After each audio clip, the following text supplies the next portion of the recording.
That's all right. Welcome. Welcome back to another one of our indexing transformation seminars. Today we're privileged to have Mzingaye Xaba with us. Let me just give you a brief background to Mzingaye. He did a PhD at Rhodes University and it was until recently a postdoctoral fellow with Cheryl in her Sociology chair, Sociology of Land, Environment and Sustainable Development, has now taken up a postdoctoral position at the University of Johannesburg in the Institute for Pan-African Thought and Conversation. Today, Mzingaye is going to be addressing the topic environmentalism, meanings of consultation and the development projects in post-apartheid South Africa. So with that, welcome, Mzingaye. Thank you. Thank you so much, everybody. I'm quite privileged to be speaking in front of you today. So I'm going to be talking about something that I'm quite passionate about. So I'm going to be speaking about environmentalism in South Africa, in post-apartheid South Africa. So I'm specifically going to be looking at the increasing power of environmentalists. And I'm fascinated with the kind of power that environmentalists have created at courts, in court judgments. So, okay, cool. So I'm specifically interested with the period from 2007 to 2022. 2007 because it was the first time that in South Africa, the Concord handled an environmentalism case. So as I'm looking at these things, I always think to myself, could this be the end of developmental projects? What does the increasing power of environmentalists mean to the meanings of consultation and to development? And also to issues around public participation, consensus in fragmented and differentiated local communities. So quite recently, there's been a lot of talk about the need to reach consensus when you initiate a development project in any area. And we know that local communities are differentiated and yeah, so what does that mean to future development? So I've got 5 themes that I'm going to be addressing. These are the themes that have emerged, sort of been entrenched in courts, in court judgment. So I'm going to be talking about issues to do with sustainable development and my first theme is sustainable development and the precautionary principle, which was entrenched in the 2007 Concord judgment. And also, quite recently, especially in 2017, we are seeing courts beginning to say, you cannot allow a development project to go ahead if it threatens to contribute to the climate crisis. And again, since 2010, issues of public participation, meanings of consultation, consensus have been entrenched in court judgments. And for the first time in South Africa, in 2020, the High Court in the Western Cape passed the judgment on what is called strategic litigation against public participation. So this is notoriously popular in America, where mining firms use this kind of litigation to silence activists. In South Africa, they tried it, but then the language of the court was simply saying this is somewhat unconstitutional. But that court case is now at the Constitutional Court, so we are yet to see what's happening. And quite fascinating, with these seismic surveys, or rather exploration in the ocean that shale wanted to do, we are increasingly seeing people, court judgments, talking about spiritual rights, cultural rights, or intangible cultural heritage. So what does all this kind of power mean to future developments? How does that shape the nature of future development in South Africa? So activism and specifically environmentalism in South Africa has gained so much power in South Africa. So these people, just to emphasize this, environmentalists are not these kind of people who are charismatic like the Julius Malemas of this world. They don't really draw a lot of attention. So like if you were to have an environmentalism meeting, few people turn up. But these people are quite smart, they're very clever, they use litigation. So they've managed to stop coal plants You know, the nuclear deal that the Russians wanted to implement in South Africa, shale gas. Well, they haven't banned it per se, but they've paused it and they've frustrated it since 2010. It hasn't happened. And quite interestingly, environmentalists are stopping construction of roads. You know, there are also filling station. A filling station was stopped in 2007 because it threatened to pollute the environment. And quite recently, of course, the seismic surveys. Yeah. So just keep thinking about this. What does this mean to future development projects? Given that our societies are quite differentiated, what do you need to do to implement a development project? Be it mining, construction of roads, construction of houses. Yeah, in some cases they've stopped them.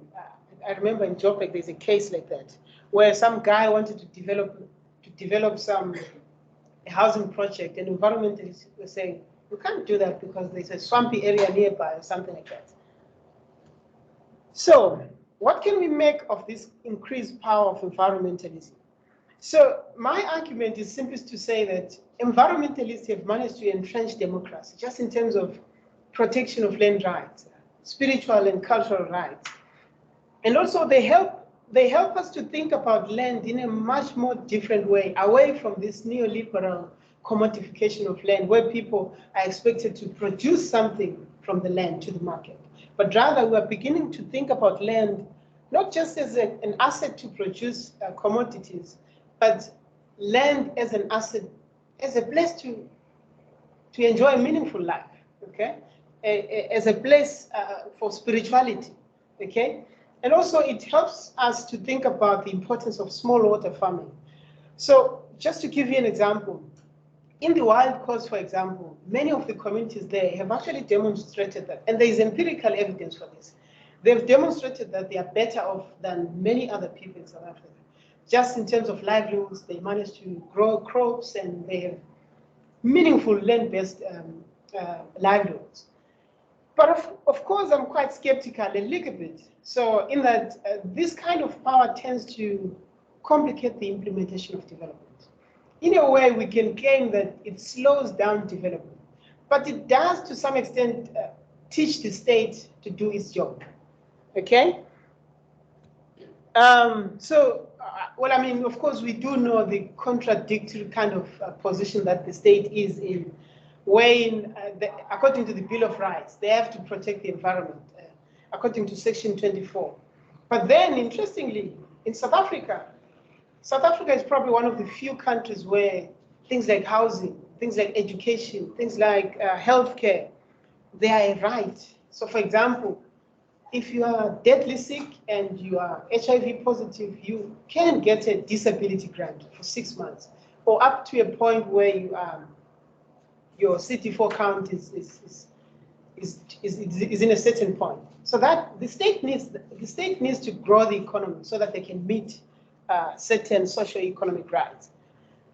But then at the same time, it needs mining, it needs developmental projects, construction of roads, so that the economy can grow. But then it needs to protect the environment as well. So let's talk about my first thematic area that has been established at courts, the concept of sustainable development and precautionary principle. So what happened was, with this case, certain developers wanted to construct a filling station in an area where there was an underground aquifer. And then environmentalists challenged it. Back then, I mean, the industry was quite stronger, they could collude with the state and all that. And then the issue ended up at Concord. The court simply said that development that tends to threaten to pollute the environment is self-defeating. So you've got to apply a precautionary principle before the state awards a certain permit for the construction of a certain project. So I don't have to read this court. I mean, you can, it's a very interesting court. So the judges were simply saying that development and environmental protection have to go hand in hand. So I've got quite a number of court cases that I've managed to pluck out of this to speak about the importance of climate crisis that has been developed through court judgments. So what happened is that we've seen the Constitutional Court interdicting mining licenses on technical and environmental grounds quite late in 2021. And so with the Mabola protected area, I think Jacqueline Koch has written quite a lot on this. So what happened here was that, so certain developers wanted to mine coal in an area that was a protected area. It was part of the 22 protected areas. Then what the MEC did was that he went on to revoke the protected area status so that mining could go ahead. And then environmentalists challenged that and the courts agreed. So very interesting. Quite recently in 2022, we saw what was now called the Highveld air pollution judgment. For the first time, the court said that there's a certain kind of air pollution that is acceptable, but there's a certain threshold where air pollution is a breach of the constitutional right under Section 24. So the national ambient air quality standards are the standards that the state was sort of obliged in 2009, I think, to create. So here they set standards that air pollution shouldn't, it's the kind of threshold. Once air pollution exceeds that, then the court say that it breaches the constitutional right.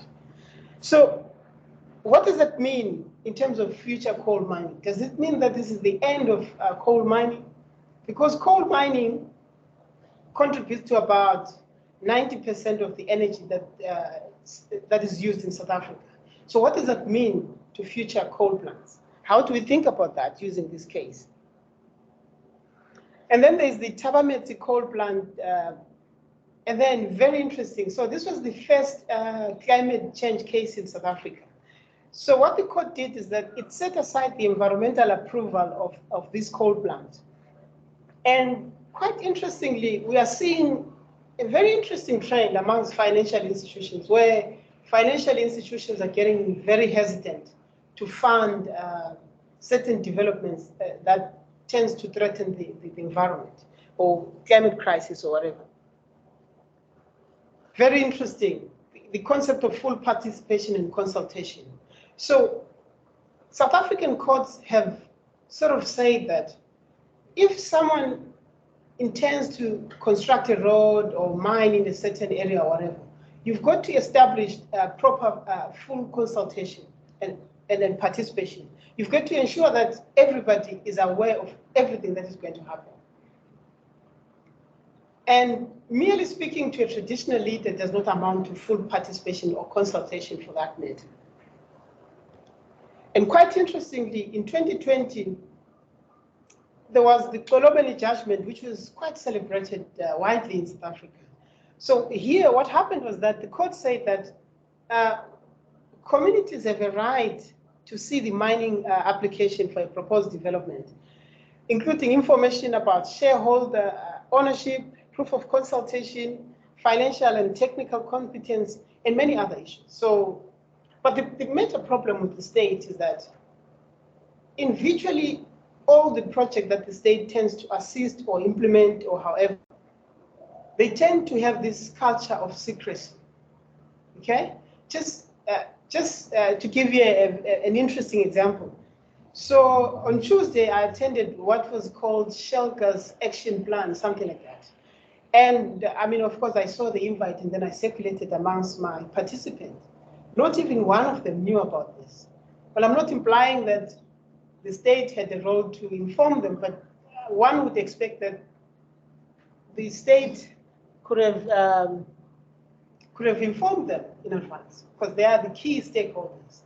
So this is just to give an example of how the state does its things, which tends to be a very good advantage for those who are litigating against the state. Very interesting, the strategic lawsuit against public participation.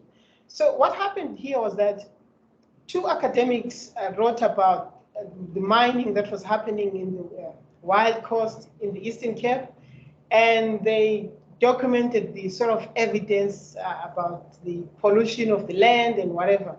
And the mining bosses were so angry, and then they sued the activists for defamation, and they went to court. And then the High Court in the Western Cape actually said that this shouldn't be, nobody should shut down the freedom of expression. If I see something in my backyard happening and I'm not happy with it, the freedom of expression under the Bill of Rights allows me to say it out, okay? And I mean, this is a very nice quote, but I don't have to read it because of time. So my last thematic area that I've picked up in this kind of litigation is the issue around spiritual rights. So this is a very interesting court judgment. There are two parts of this court judgment. There's part A, which is the interdict. So here what happened was that sometime in 2017 or 2014, I can't remember, the state awarded an exploration right to Shell to explore in the ocean. And then the right was renewed in 2017 and then in 2021. And then the communities in the Wild Coast say that they don't want this to happen, but primarily because their ancestors are sleeping in the ocean. So the ocean is not just a place out there. It is a place for rituals, okay? The ocean is there for their spiritual rights. Very interesting, I was reading the court papers. The language was quite nostalgic. They were saying things like, our ancestors are sleeping there. So if you explore in the ocean, therefore you are disturbing our ancestors. Others were simply saying, we are fishers. Fishing is our culture, we've been doing this, we belong to the land. So if you explore, the fish will change its behavior. We fish primarily for two reasons, for our livelihoods and also as our culture, okay? And the court said, well, even though some people may disagree that the ancestors are sleeping in the ocean, but we've got to live with the reality that this is a lived reality for other people. This is their spiritual right, okay?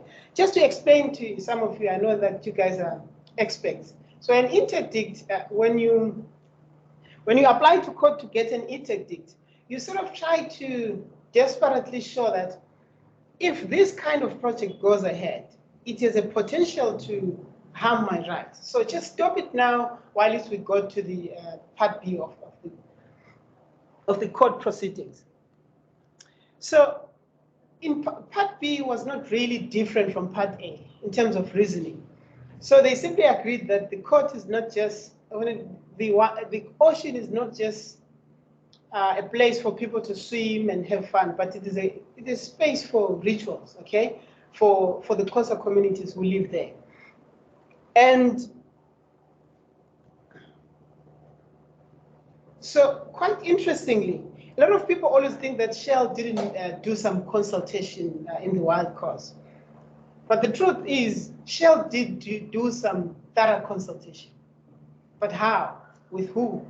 Okay? So what happened was that Shell did create a list of interested stakeholders, both local, regional, national, and many other NGOs.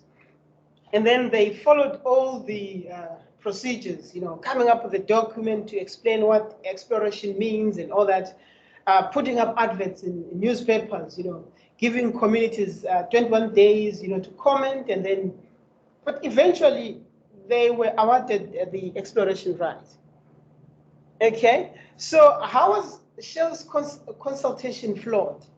The court said that the Shell's kind of consultation was deeply flawed in that they tended not to understand the structure and decision-making of local communities.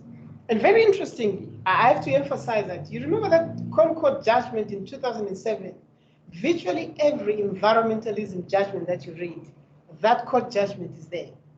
It's called the Fuel Retailers Association, whatever. So the court also said that the consultation that Shell followed ignored the climate crisis.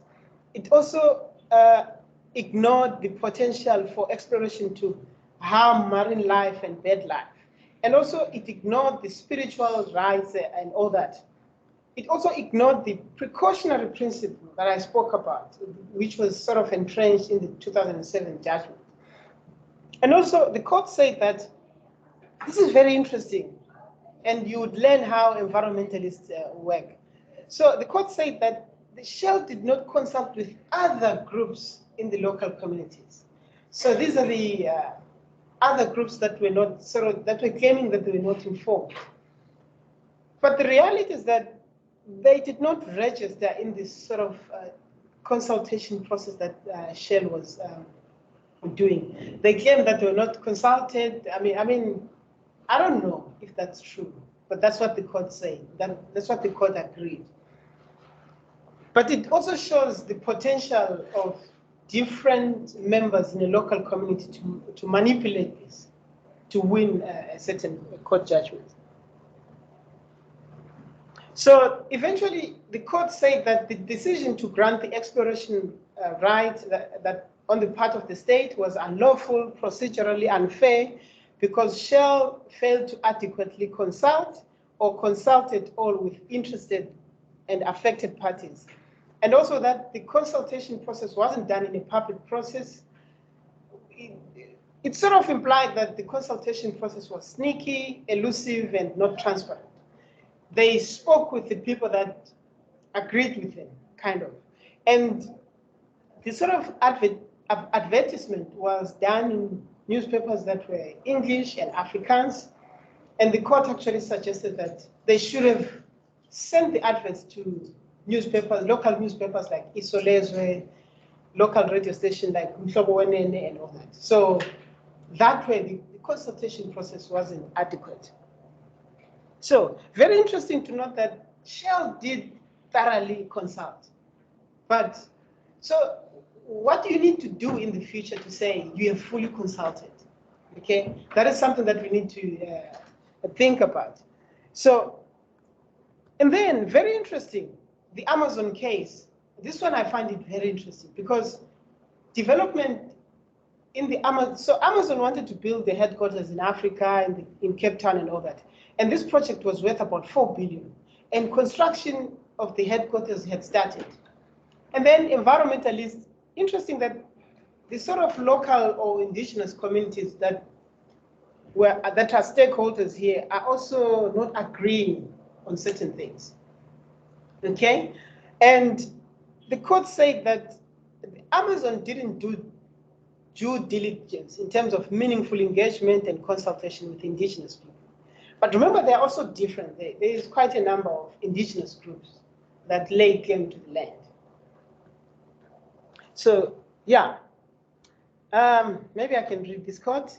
So the court judgment said, this matter ultimately concerns the rights of indigenous peoples. The fact that the development has substantial economic, infrastructural, and public benefits can never override the fundamental rights of the First Nation peoples. And that time there is construction of the headquarters. The TRUP site is central to the tangible and intangible cultural heritage of the First Nations peoples. The fundamental right to culture and heritage of indigenous groups, more particularly the Khoi and San First Nations peoples, are under threat in the absence of proper consultation. Very interesting. So in future, what would it mean? Say, for example, someone wants to construct a road, or they want to mine in my backyard, and I say that, well, I mean, my forefathers are sleeping there. They are my graves there, so we worship our ancestors that way. What does that mean? This is what really sparked my attention to this kind of environmentalism. So, and I'm not wanting to choose sides to say, I'm for developmental projects or I'm for environmentalism. But I'm just trying to interpret the increasing power of environmentalism. And also emphasizing that these are not charismatic people like politicians. They use courts. So we can all agree that we want to mine there and we agree. Then all of a sudden a clique of community members collude with certain environmentalists and they get money and they go to court and the project can be stopped, you know. So that that's my kind of thinking. Thank you so much. I hope you managed to understand my kind of thinking.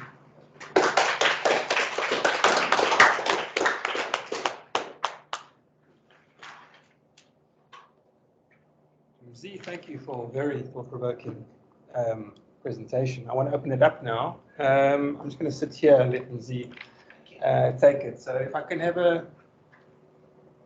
I think I thought to you first, sorry. You can go first. No, Z, thank you for your presentation. But I hear you say you don't want to pick sides. I think it's an unfortunate position to put yourself in. Yeah. This is a trap. You have to pick sides. I want to find out, what is the limit of consultation? It appears to me that saying no, in fact, when it comes to development, that's what I'm getting underneath the presentation. In terms of development, there should be limits to consultation. But there should be limits to consultation. And I'm asking this question because the state, environmentalists are not gaining power. That's what I'm trying to say. They're not gaining power. It's just they're telling the state to do what it has to do. Yeah. The state is not, doesn't owe anyone a favor. They must do their job. So if they don't do their job and they get taken to court, what's wrong with that? I mean, what's wrong with that? So I think mine are on a very similar line. I think very good presentation. But what I get from it is, you know, there's this idea of developmentalism, and I think there's a sort of framing that it's good, and then environmentalists are sort of the rock and the rock in your shoe along the way to getting there. But have you critiqued or looked at this developmentalist ideology and the way it functions and its history? And then secondly, also again, you know, I think environmentalism, and particularly the ones that go to court, it's generally a very reactive power. It's only once the EIAs have been granted, only once they have the rights can it be challenged.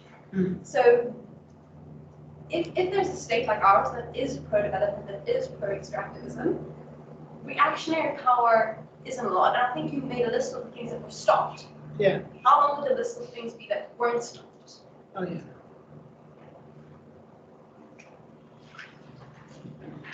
Do you want to take those three? Yeah, sure.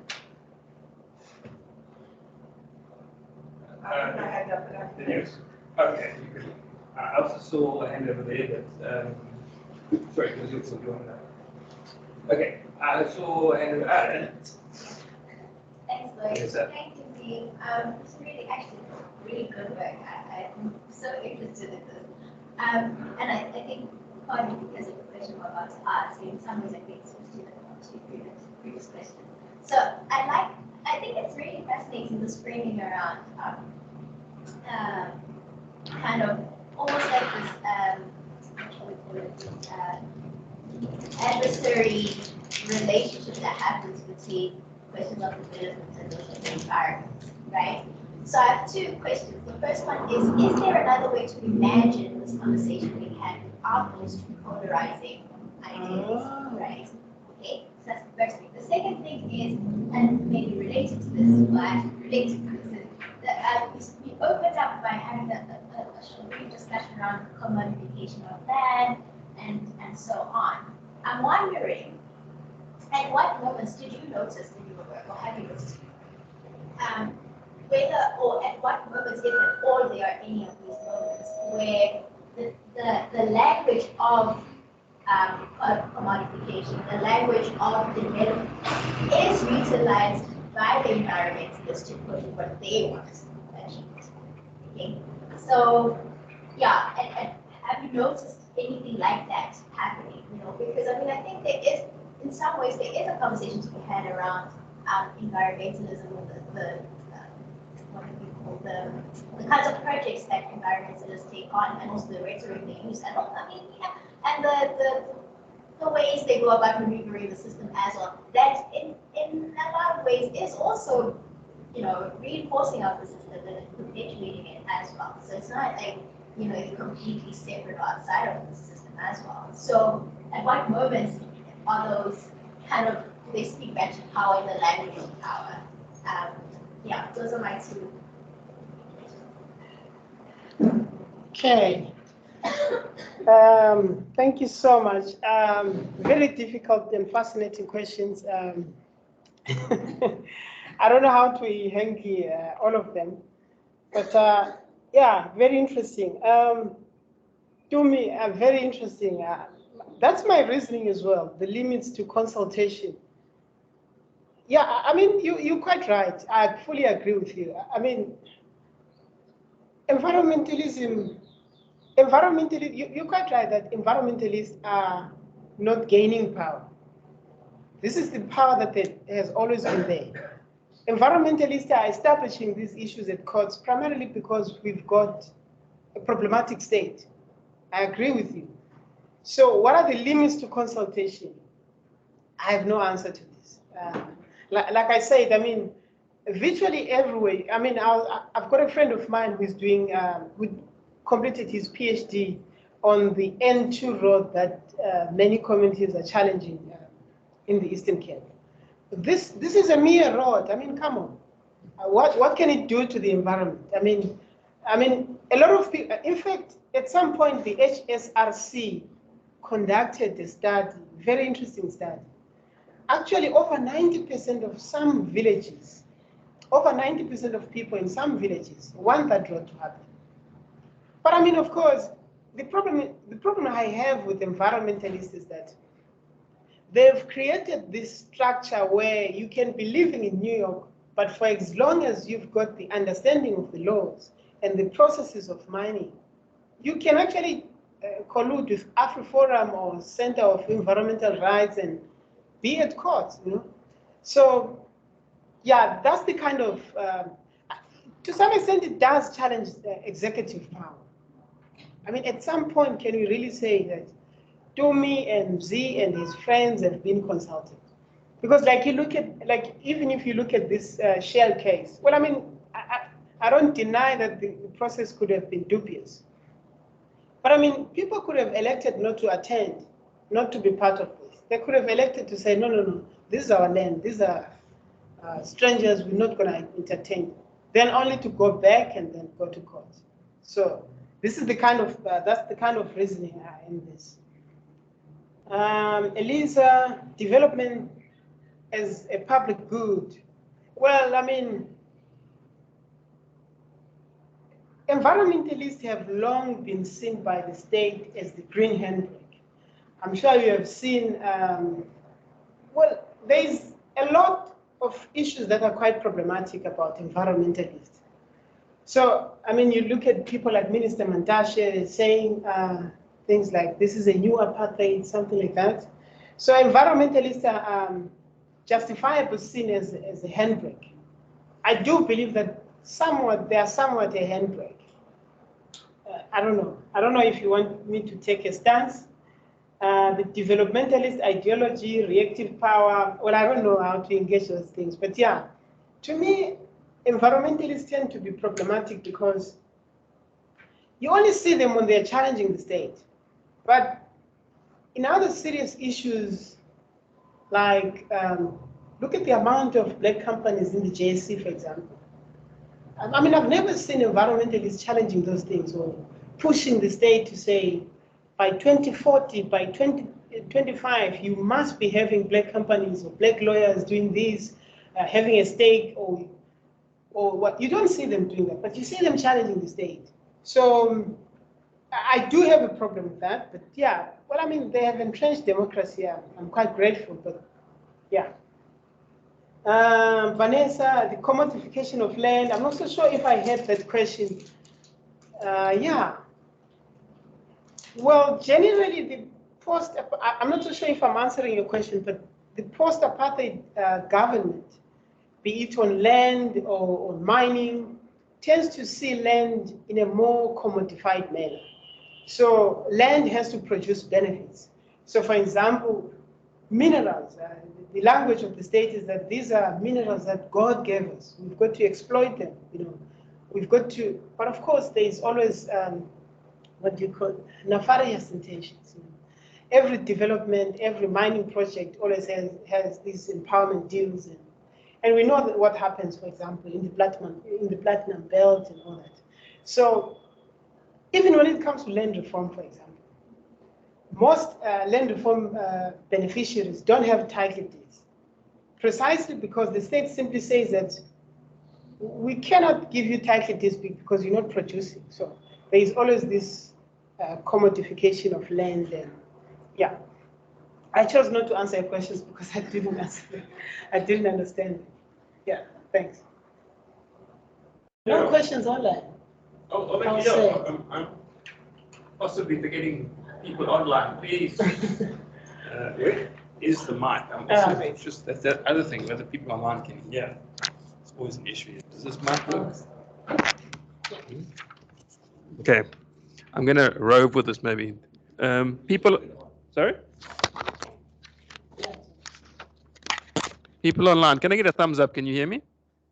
Let me just make 100% sure that they can. Thumbs up. Oh, there's at least one. Okay, Cheryl, off you go. Let's use it. I think we need to talk into this. Okay, all right. My teaching experience is Okay, well, thanks, Mzingaye. I'm quite surprised by some of what I've been hearing you saying, especially given the work that you've done on fracking and shale gas and the issues and the power dynamics around that. So that's just as a sort of preface. So it's really interesting, and what you've laid out for us is just to reflect on the extent of the litigation and actually the history and how the court cases and how the courts have been an important arena in some of these struggles. And of course, the courts, I mean, there's a lot of work has been done on other issues, the role of the courts and the significance of the courts as for strategic litigation. But what concerns me is that you've kind of the different cases are all kind of dealt with on a plane. So the actual issues that might be behind each one or is involved in one, the actual stakeholders, the actual evidence around threat to aquifers, say in the case of shale gas mining, etc., seem to be removed from your assessment. And you were kind of saying, this is maybe in follow-up to Tumi's point about not wanting to take sides, whereas it seems to me you're needing to look at, there needs to be more evaluation, not only of the actual court documents, I mean, or what the judges say in the end and the kind of way in which they reach their conclusions, but also the, who the players are and what the issues are at stake. And it seems to me the work that you have done, which you don't really reference here on shale gas, I mean, it's really interesting to think, what has the role of litigation been there? And to me, it's played a part, and the environmentalists have certainly been effective in a way that I would broadly endorse, precisely because of the threat to livelihoods. Of course, there are huge issues around, and there's a politics, but not just a politics. There's also questions. I mean, the promise of jobs in a poor area. I mean, there's a lot to sift through. But nevertheless, the power dynamics outside of the courts as well. That means that there are these judgments and there's delays. But to me, it would seem that at the moment, in that case, for a whole lot of other reasons, and larger sets of power dynamics, the balance is shifting in favor of fracking, although it's not a foregone conclusion in this case. So I suppose it's just a challenge to you to kind of sift through the different cases more in terms of the larger issues at stake. But it is interesting to think about the language of that has come through, and particularly the notion right at the end in the Amazon case around the question of First Peoples in Cape Town in 2022 is an interesting one that could be unpacked further.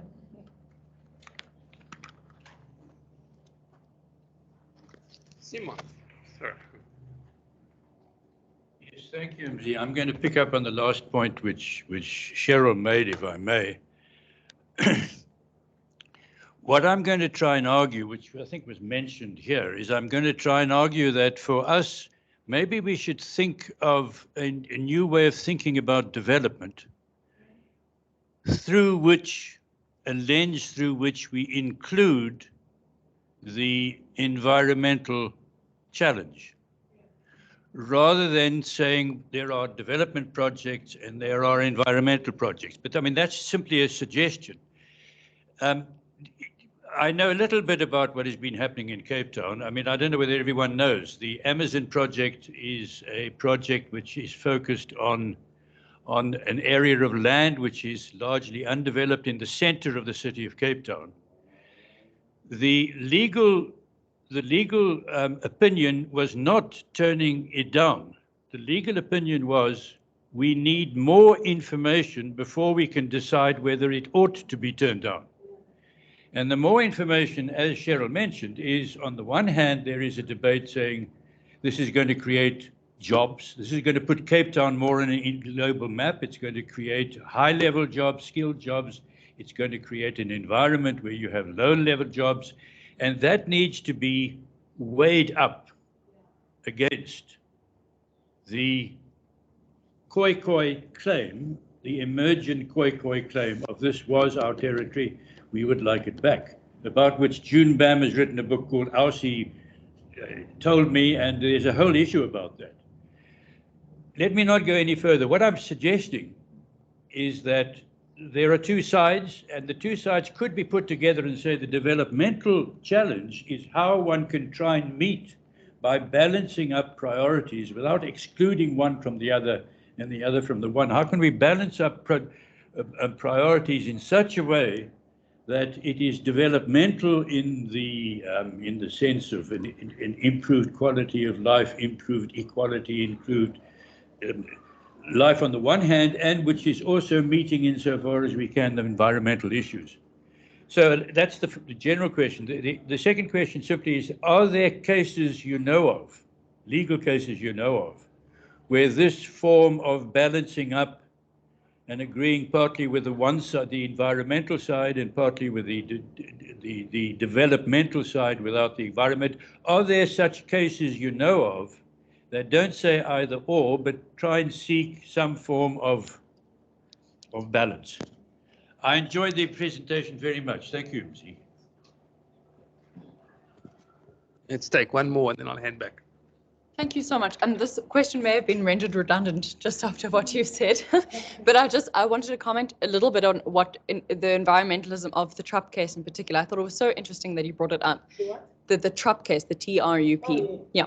I thought it was so interesting because we see in all these cases that environmentalism on its own is not always seen as the most powerful voice, but when it partners with other things like defending heritage and intangible heritage, it becomes really powerful. But what's so complex about the Trupp case in particular, and I think, but Vanessa, what you were speaking about earlier, where actually there are some environmentalists who are speaking within the language of developmental power. There are some environmentalists who are pro this development because there's apparently a big budget for conservation and all these other things. But I was just thinking that that's many are seeing that as a way to reform development around environmental and heritage claims. And obviously there's a big court case going on because it's not being adhered to properly, but it's really interesting to reimagine what development could be with those different kinds of the complexities of of environmentalism there. So just a comment, but I think you've already captured it, Simon. Interesting.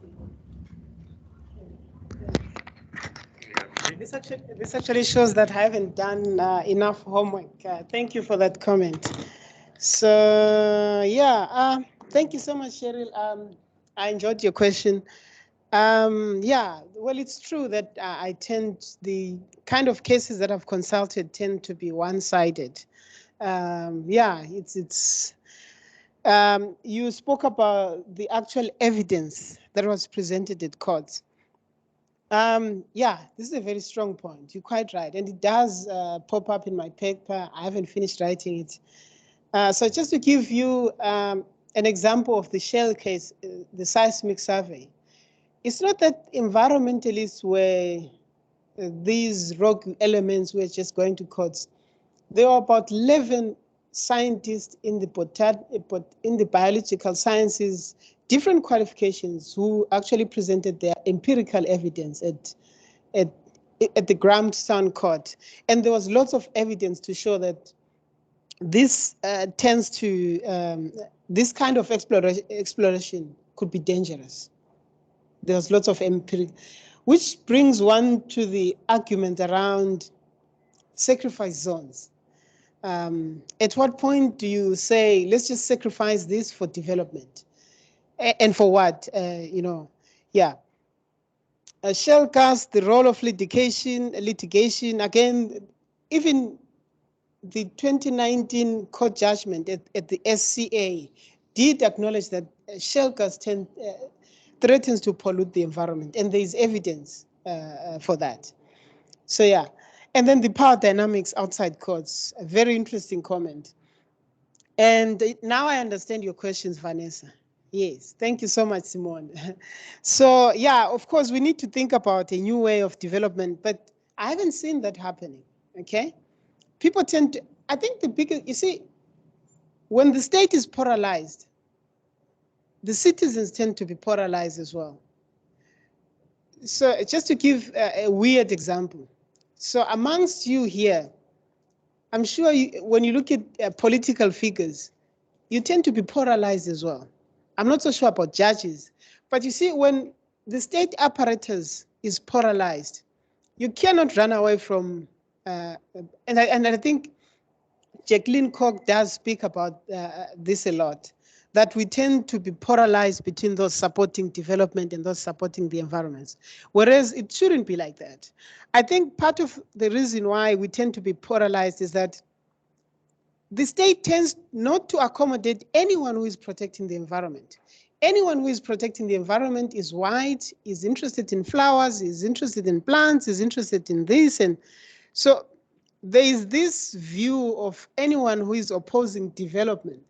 I think also the part of the problem is that the state has lost some kind of legitimacy. Virtually every project that they are doing, there tends to be some kind of suspicion that there'll be shady deals. So we did kind of address these kind of questions with my colleague at UJ when we were talking about land. We wrote a paper for a certain journal. So we tend to be polarized because we don't have a unifying figure, okay? So there isn't any proper direction when it comes to these things. So the state tends to be seen as these rogue elements. Oh no, they want to construct the roads. So one of my friends who completed his PhD project realized that there is actually a strong view that the construction of road, the N2 road in the Eastern Cape, is all about corruption. I mean, how can you not suspect that it will be about corruption when virtually every state institution is collapsing in the Eastern Cape? Talk about municipalities and all that. So yeah. Very interesting comments. Oh yeah, I needed to say that trade-offs and we need more information. Yeah, I think also the problem that I have with environmentalists, here's the thinking around environmentalists.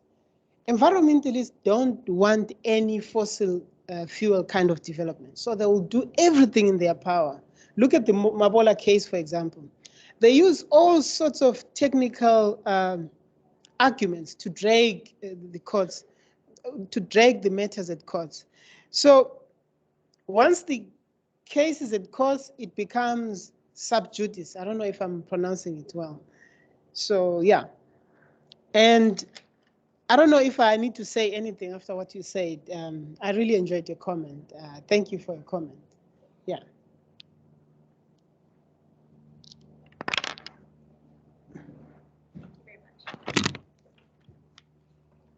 Let's give Shahid a comment.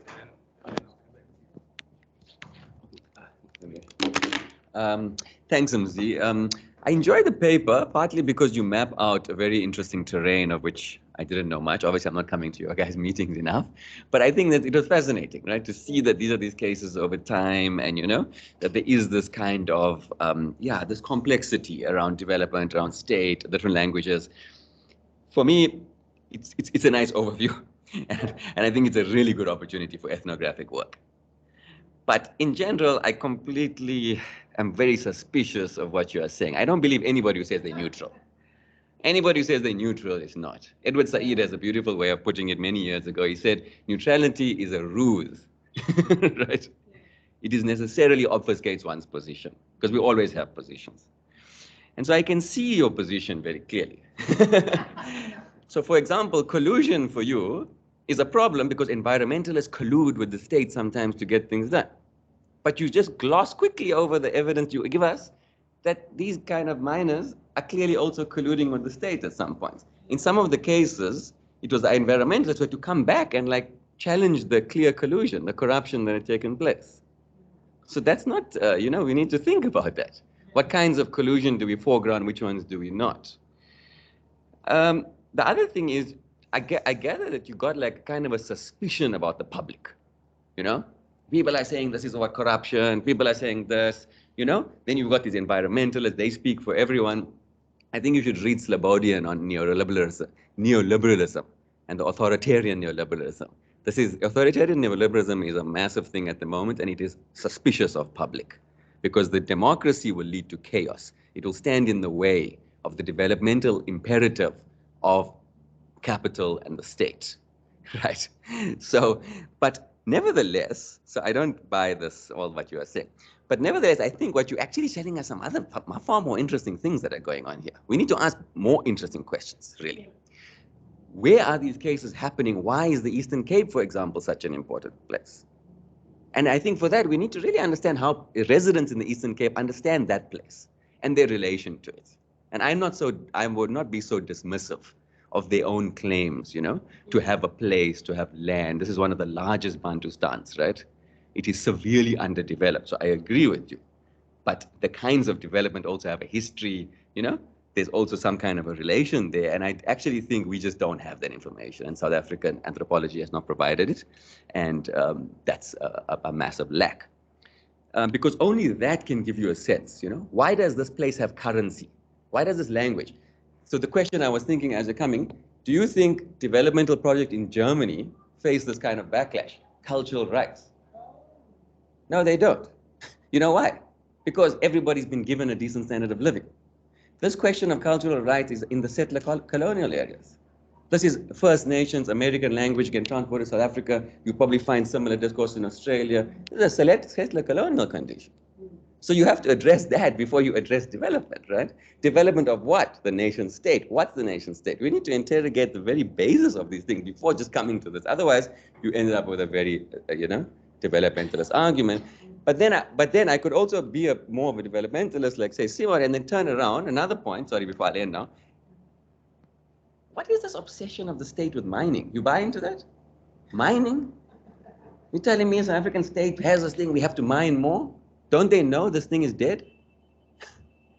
Mining is constantly shrinking part of our GDP, right? The whole world is moving towards, we bought into the service thing that was all nonsense, but now we're moving towards technological production, right? So South Africa is caught with a tertiary economy of consulting, Accenture, all these big tertiary, what they call tertiary economics, which literally drain the country also. Our consulting bill is ridiculous. And then we've got this old obsession with mining. And I think there's something else going on, about other kinds of, development is not only about mining and things, and what kind of future are they actually imagining, or are the investors imagining? The rest of the world is investing in other kinds of technology, and here we're talking about mining and cultural rights. So I think there's a more fascination, but yeah, anyway, these are just comments.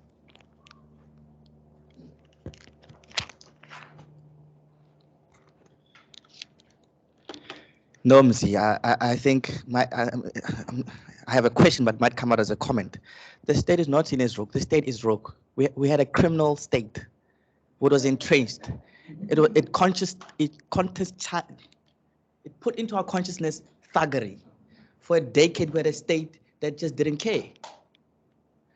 And the state is not polarizing society, in my opinion. We've got a criminal state which wants money at all cost. It has pop-up consultation meetings all over the place without really without doing anything. So we have an inherently criminal state. We've got thugs we have thugs. We really do. And I will support every environmental organization that challenges the state to do exactly what they have to do. They're not doing me a favor. They must do their jobs. And if an environmental organization takes them to court, I support it. I will pledge a rent.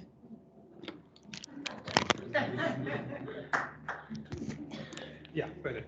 Make it number 3.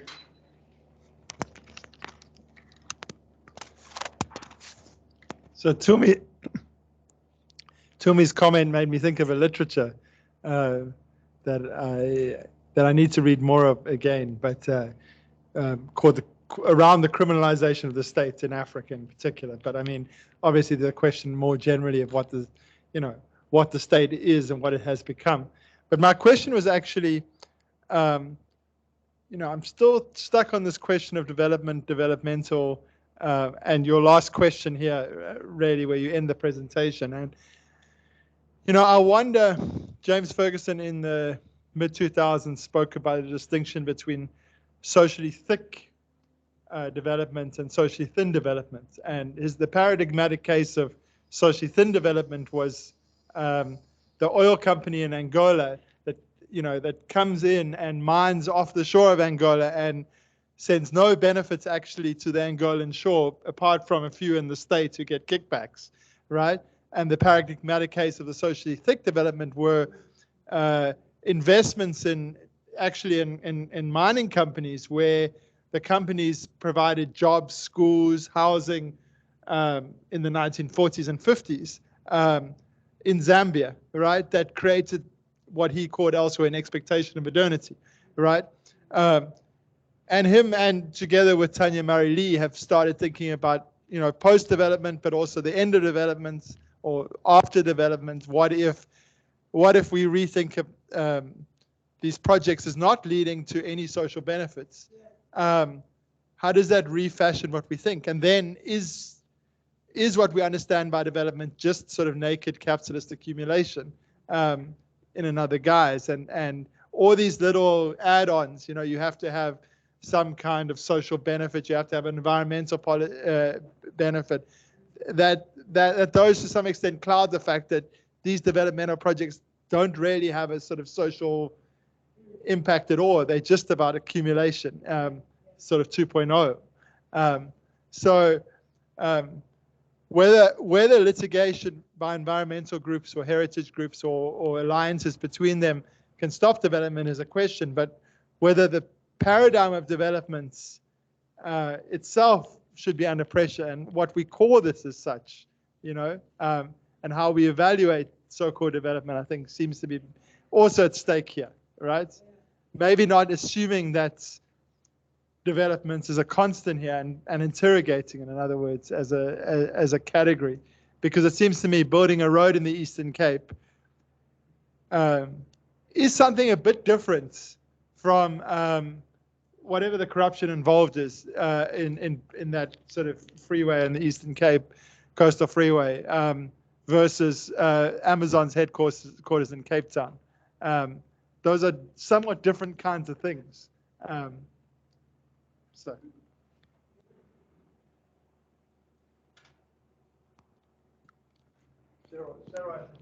Yeah, let's give Mzingaye a chance. Thank you. I don't have much to say because you said a mouthful. Thank you, Bernard. I'll start with your question. So you agreed with Tumi about the criminalization of the state, which brings the question that Shahid raised around the history of development. I think we need to emphatically say that we are here because of the track record of the state and the mining industry. I think if you look at where the so-called developmental projects have been implemented, I mean, there isn't much to really talk about in terms of benefits.